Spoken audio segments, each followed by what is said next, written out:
Menteri Pertahanan Republik Indonesia sekaligus Presiden terpilih Prabowo Subianto mengungkapkan ketertarikannya bekerja sama dengan Rusia di bidang energi nuklir saat pertemuannya dengan Presiden Rusia Vladimir Putin di Istana Kepresidenan Kremlin, Moskow, Rusia pada Rabu 31 Juli 2024. Dalam pertemuan yang berlangsung terbuka selama kurang lebih 30 menit tersebut, Prabowo menyampaikan ke Putin ketahanan energi merupakan salah satu prioritas kerjanya nanti, terutama setelah dia dilantik dan resmi menjabat sebagai Presiden Republik Indonesia periode 2024-2029 pada 20 Oktober 2024. Reaktor nuklir merupakan salah satu komponen penting dalam pembangkit listrik tenaga nuklir. Rusia saat ini merupakan salah satu negara di dunia yang kebutuhan listriknya dipasok dari nuklir. Indonesia sejauh ini punya 3 reaktor nuklir yang rata-rata dibangun pada tahun 1970-an. 3 reaktor itu yaitu reaktor nuklir Kartini di Yogyakarta, reaktor Triga 2000 di Bandung, dan instalasi reaktor serbaguna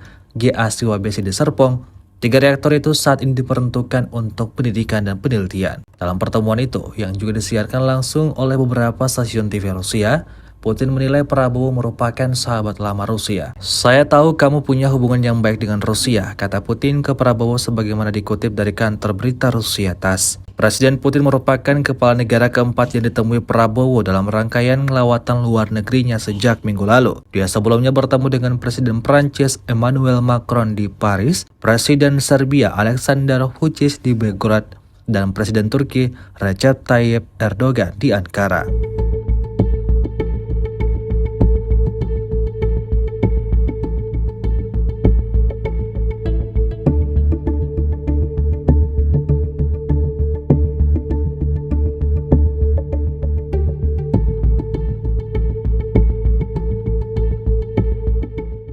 Download Tribun X sekarang, menghadirkan lokal menjadi Indonesia.